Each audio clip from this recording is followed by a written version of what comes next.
পুরো পার্টি কিন্তু সিভিল সোসাইটির নামে তীব্রমতা কিছু নেতৃত্ব একটা অংশ এই বন্ধের ডাক দিয়েছে।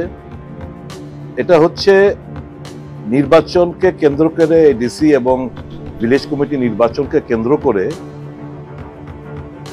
ইন্ডিজিনিয়াস পিপল অর্থাৎ আদিবাসী লোকদের আবার নতুন ভাগ করে বোকা বানানোর একটা উপক্রম। ধোকা দিচ্ছে কে? Central government, BJP party. মার্চের 2 তারিখ 2023 সালে একটা সো কল্ড এগ্রিমেন্ট এখানে স্বাক্ষরিত হয়েছিল, ট্রাইপার্টি এগ্রিমেন্ট। প্রায় 2 বছর অতিক্রম হতে যাচ্ছে, এখন অব্দি সেই এগ্রিমেন্টের কিছু হলো না। তো এখানে স্ট্রাইক ডেকে তুমি কি বোঝানোর চেষ্টা হচ্ছে? মানে স্ট্রাইক ডেকে আমি তো বলবো প্রেজেন্ট বিজেপি যার নেতৃত্বে এখানে গভর্নমেন্ট, তাকে কালিমা লিপ্ত করার চেষ্টা হচ্ছে। অমিত শাহর মুখ রক্ষা করার একটা অ্যাটেম্প্ট। এই যে ডেলিং এটা কে করছে? Union home minister.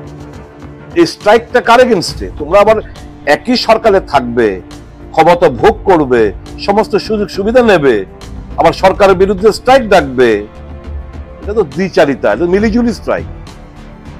বিজেপি মথা এটা মিলিজুলি স্ট্রাইক। ক্ষতিগ্রস্ত সাধারণ আম জনতা, গরিব অংশের মানুষ, খেটে খাওয়া মানুষ, শ্রমিক অংশের মানুষ আজকে সমস্ত দিক দিয়ে ক্ষতিগ্রস্ত। আজকে তাদের উনুন জ্বলবে কিনা সন্দেহ রয়েছে। কাজেই হতে পারে ইস্যুগুলো হয়তো বা ইস্যু নিয়ে আমাদের কোনো বক্তব্য নেই। ইললিগেল মাইগ্রেন্টস এর ব্যাপার আমাদেরও পরিষ্কার, হ্যাঁ চিহ্নিত করো।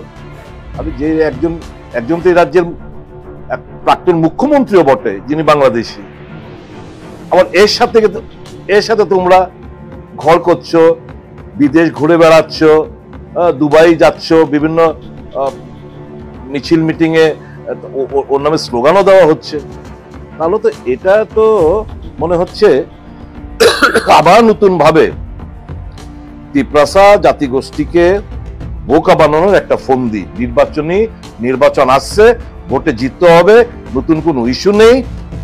এই সমস্ত ইস্যুকে সামনে রেখে মানুষকে ধোকা দিয়ে বোকা বানিয়ে নির্বাচনী বৈতরণী পার হওয়ার উপক্রম। কাজেই এই বন্ধ আগরতলাতে আমি আছি এই মুহূর্তে, আগরতলাতে বন্ধ সর্বাত্মক আমি ব্যর্থই বলবো। সমস্ত দোকানপাট, অফিস আদালত খোলা, শুধু উত্তর গেটে কিছু পিকেটার বসে রয়েছে, ওখানে গাড়ি ঘোড়া চলছে না, বাকি জীবনযাত্রা স্বাভাবিক। মফস্বলেও একটা মিশ্র সারা, বিভিন্ন জায়গায় অফিস আদালত পুরোদমে খোলা, দোকানপাট কিছু কিছু জায়গায় গন্ডাছড়ার দোকানপাটগুলো বন্ধ রয়েছে। এখানে বিজেপি এরও গিয়ে বলছে ঝামেলার দরকার নেই, দোকানপাট বন্ধ রেখে দাও। এটা মিলিভগত, মিলিঝুলি একটা স্ট্রাইক। আসল সমস্যা যে আদিবাসী এলাকার মানুষরা সম্মুখীন, এই সরকার সম্পূর্ণভাবে, কেন্দ্রীয় সরকার সম্পূর্ণভাবে উদাসীন, এবং যে ডিমান্ডগুলো, যে ন্যায্য ডিমান্ডগুলো রয়েছে সেগুলো মিটিগেট না করে এইখানে বন্ধ করে কেন্দ্রীয় সরকারকে নাড়া দেওয়া যাবে না। আমার অনুরোধ থাকবে, যদি সত্যিকারের এই ইস্যুগুলোর আপনাদের সমর্থন থাকে, আমি তীব্রমতাদের বলবো সরকার থেকে বেরিয়ে এসে রাস্তায় নেমে আন্দোলন সংগঠিত করুন। সরকারে থাকবেন, সমস্ত সুযোগ সুবিধা নেবেন, আবার এখানে তামসাগিরি করবেন, এই দ্বিচারিতা রাজনীতি আমরা বিশ্বাস করি।